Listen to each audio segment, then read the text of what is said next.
Hello Kathden fans! Ito na nga ha, top 1 si Sir Alden mga kasembreros ha. Leading siya ngayon sa People's Choice Awards mga kasembreros. Grabe, kaliwat kanan. So, natutuwa ako dito kasi sa dalawang araw lang, dalawang magkakasunod na awards na agad na natanggap ng Kathden, no? Yung Media Altacon, tapos yung sa Manila Film Critics kahapon. So, grabe. Sana naman magpakita si Catherine, no? Although nakikita ko na medyo negative pa kasi nga yung mga malalaking awards ay yung Guillermo Mendoza, yung dito yung sa FAMAS, no, ay hindi rin siya umattend mga kasunod, although hindi naman siya yung nanalo, pero yun nga, inaasahan natin pa rin na dumating si Ma'am Catherine mga kasunod. So dito sa People's Sexiest of the Year ha, itong People's Magazine mga kasembreros batch 2 na na-vlog natin nakaraan. So, yun na, top 1 na si Sir Alden mga kasambrero. So, let's keep voting. Number 2 dito si Patrick Ramirez. Hindi ko kilala sila. Vince Maristella. So, number 1. So, top 1 sa leading si BOK, si Box Office King mga kasambreros. So, let's keep on voting. So, yun nga, download nyo lang yung People's Choice sa inyong App Store or Play Store mga kasembreros kung Android kayo. Tapos search nyo doon ng People's Choice Awards mga kasembreros na app. Tapos ay kung trip nyo lang po ha, kung gusto nyo lang kasi baka masasabi na naman yung iba dyan na bakit hindi ka ang gumawa. Hindi nila nagigets yung aking bakit hindi nila nagigets yung aking dito yung point mga kasembreros.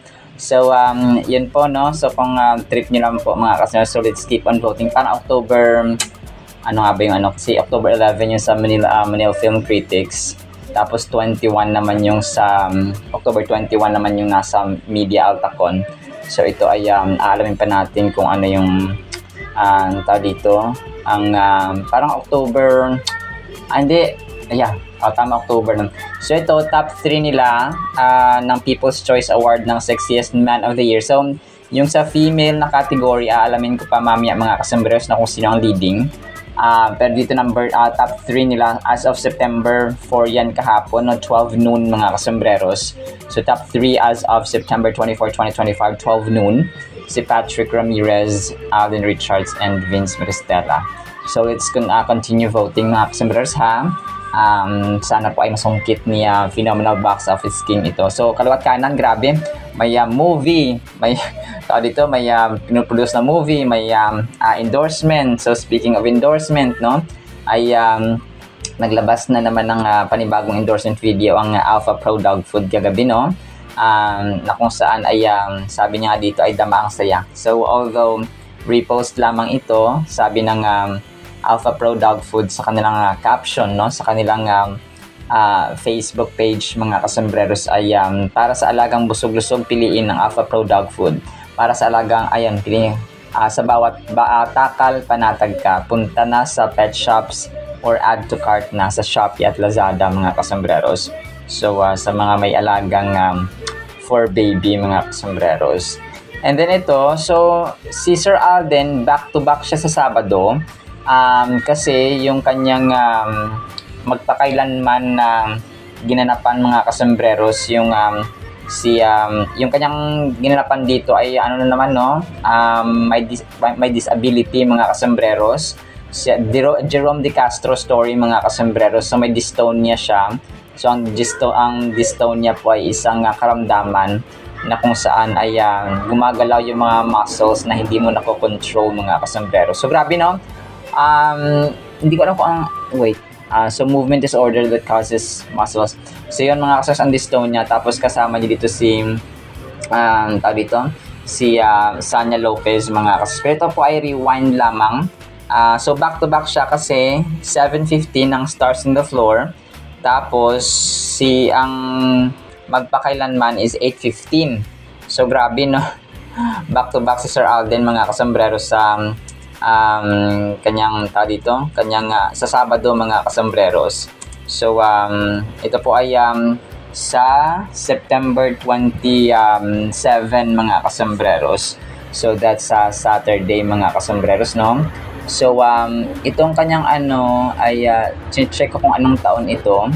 yung kanyang tawag dito, yung 2023 pala ito mga kasembreros, A Runner to Remember, the Jerome De Castro story. So rewind lamang po ito ha, hindi po ito bago mga kasembreros, kasi parang umiiwas na rin si Sir Alden kay Ma'am Sanya Lopez mga kasembreros, no? Kasi nga sa mga issue mga kasembreros. So this was 2023 pa po, no, ni-recall or ni-repost lang po. Kasi nga parang dito magre-replay ang magpakailanman sa Sabado mga kasembreros. So back to back si Sir Alden. And then ito, so pinost si Sir Alden sa kanyang Instagram story. So parang ano siya, no, parang phenomenon. Repost niya itong balita ng GMA News mga kasembreros. So para siyang ipo-ipo na trace ng Pag-asa yata ito mga kasembreros, no? So pero nasa taas siya, no? Mataas masyado mga kasembreros na ulap, tapos parang may alimpuyo parang umiikot yung ulap, tapos siguro magki-create ng typhoon or storm mga kasembreros, no? Yung ganito, kasi nga ito naman siya talaga mga kasembreros, no? Nagsisimula sa ganyan, tapos madi-develop into a storm mga kasembreros. So yun po siya, pero ano lang to, parang nirepost niya sa GMA News mga kasembreros. And then ito, so may isang fan, no, nag-post kagabi. Ang kalitang caption niya dito Catherine Bernardo and Alden Richards. So pero ang nasa picture lang ay si Sir Alden, pero ang caption niya kasama si Catherine mga kasembreros. So hindi ko alam kung ano ito, ganda. So parang ano siya, parang advanced.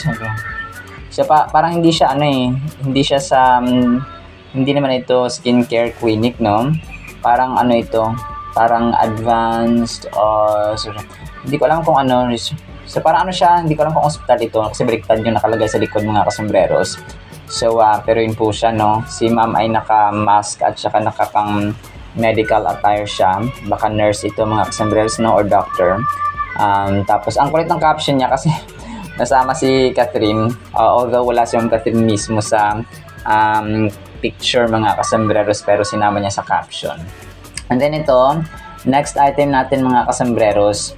So ito po parang nirepost lang nung time na in-interview nga sina Sir Mark and then Mark Abella and then si Marvin mga kasembreros, no, doon sa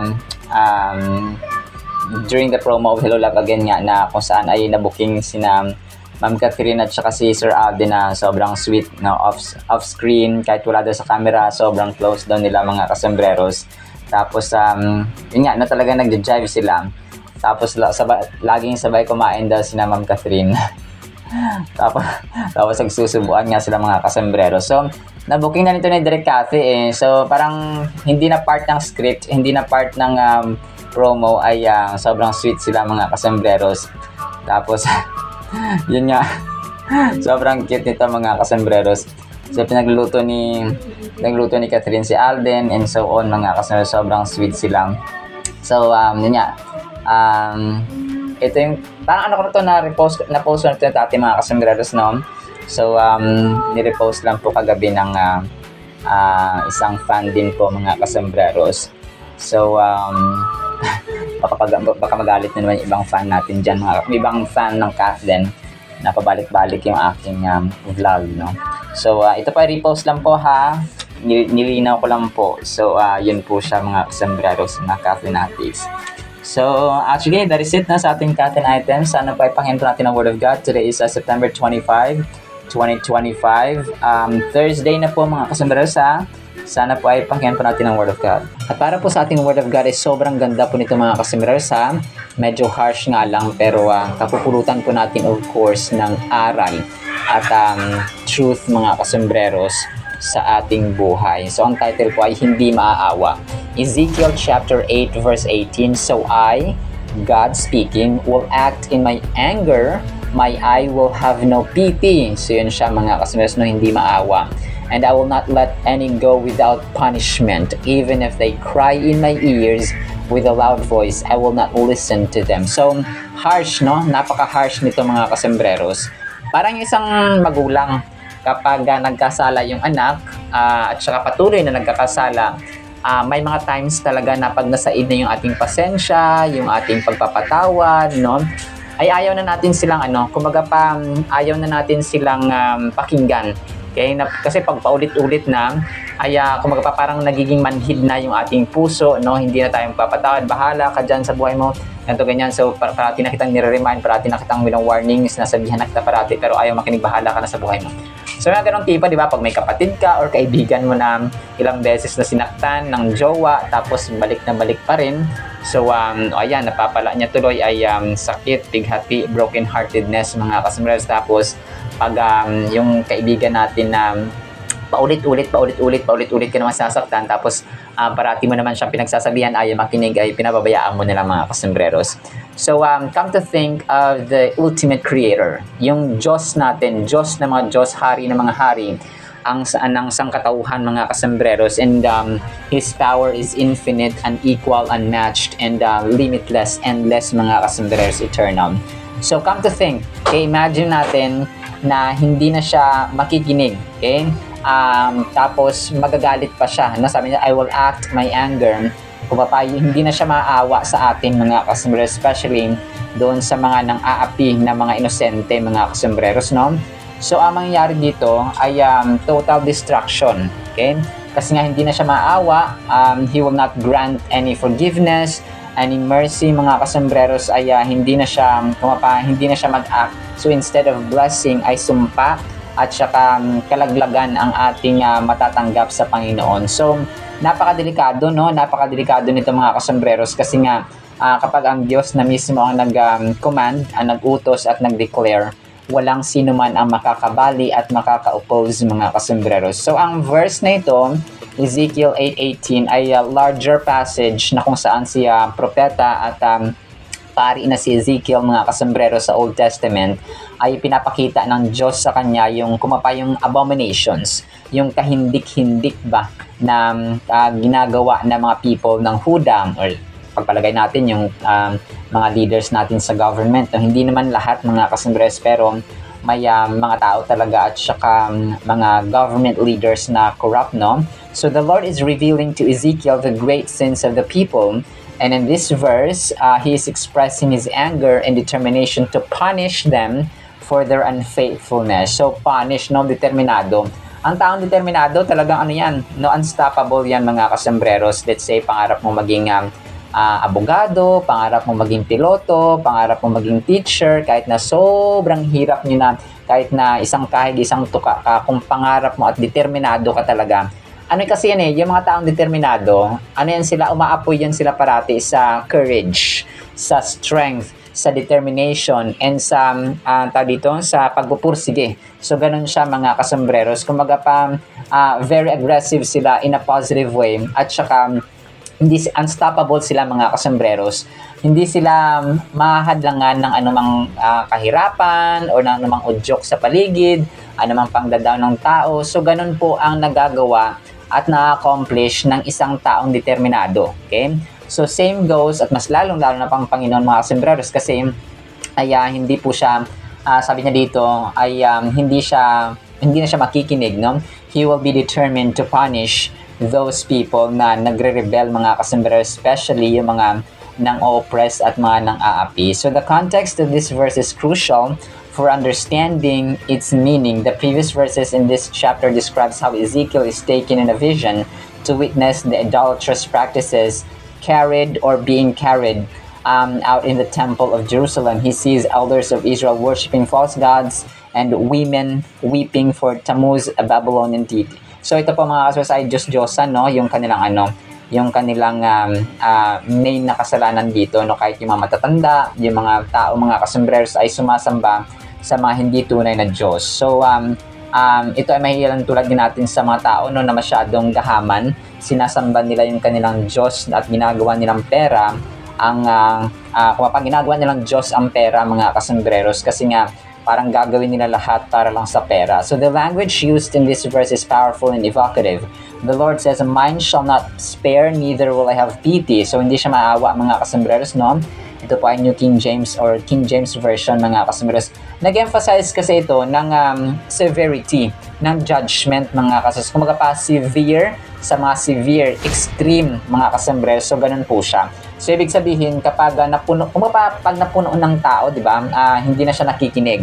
Whatever it takes, wherever he goes, whatever he does, ay talagang ginagawa niya yung gusto niya kapag hindi na siya nakikinig at determinado na.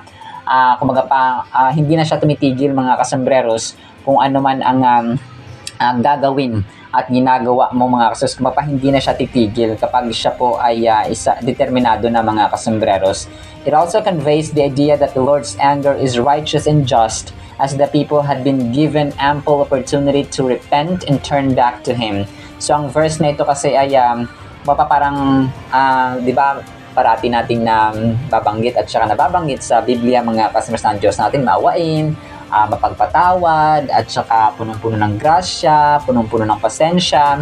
Pero sa verse na ito ay nagpapatunay at saka pinapakita dito mga kasambreros na kapag napuno na ang Diyos natin. So although may changes na nung pagdating ni Jesus Christ kasi mercy, grace na ang nangibabaw mga kasambreros ng pagdating ng ating Panginoong Jesus. Kasi nga nung hindi pa siya dumating sa Old Testament ay parang judgment at saka matinding galit. Kapag nagalit ang Panginoon ay hindi siya nagpapatinag at determinado siya na gawin yung punishment mga kasambreros, whatever it takes. So kasi ganun katindi ang galit niya kasi nga hindi pa dumating ang grace mga kasambreros na full of truth. Pero nung dumating si Jesus Christ, which we should be thankful about mga kasambreros, ay hindi na siya hindi na siya ganun katindi magalit mga kasambreros. Although meron talagang proper judgment, hindi lang instant yung punishment, hindi lang instant yung destruction, but there will be a time of reckoning and payback time mga kasambreros. This further reinforces the idea that the time for mercy has passed and the people will not be able to plead for forgiveness or salvation. So ang symbolism na ito mga kasambreros ay napakahalaga kasi imagery ito ng Panginoon natin na kapag siya po ay nasa fury stage mga kasambreros, furious na siya, yung refusal niya ay nandun mga kasambreros na hindi na siya nakikinig sa iyak at saka sa daing ng mga tao mga kasambreros, and nagsiserve sa atin ng powerful representation ng consequences ng kasalanan. So lalong-lalo na po yung talagang injustices ng ating bansa mga kasambreros, talagang naghahari yung mga corrupt at saka yung mga hindi makatarungan na acts mga kasambreros ng ibang government leaders. So as relevant mga kasambreros sa ating government, sa ating society today, let's be encouraged still ng Ezekiel 8:18 mga kasambreros na may panahon talaga ng hindi lang sa atin yung paghiganti. It's not for us to revenge. It's God's task mga kasambreros sa kanya. Let's leave room sa paghiganti ng Panginoon mga kasambreros using yung mga tamang tao ba, kasi tayo pag nilagay natin yung batas sa ating kamay ay delikado. So hayaan natin yung mga lawyers, yung mga government officials natin and leaders mga kasambreros na mga maalam sa batas at mga lawyers mga mamabatas talaga ang magsosolve na gagamitin ng Panginoon mga kasambreros. So napakaganda nitong Ezekiel 8:18 kung ako po sa inyo, basahin niyo po ito kasi nagde-demonstrate ito ng righteous anger ba ng Panginoon na may reason siya na magalit at saka maging mapuot mga kasambreros sa mga taong gumagawa ng kasalanan, especially when we are worshiping other gods, yung pera ginagawang Diyos, yung tao ginagawang Diyos, yung ibang bagay at activity ginagawang Diyos na walang tayong time sa ating Panginoon, which is very dangerous and destructive. Alright, sinan po sa ating Word of God nawa po ipagpalain po tayo ng pag-ibig, pananampalataya, pag-asa, and magkaroon tayo ng pusong maawain sa ating kapwa-tao, and let's perform justice and righteousness. In Jesus' mighty name we pray. Amen and amen. See you sa next segment mga kasambreros, and paalam po. I love you.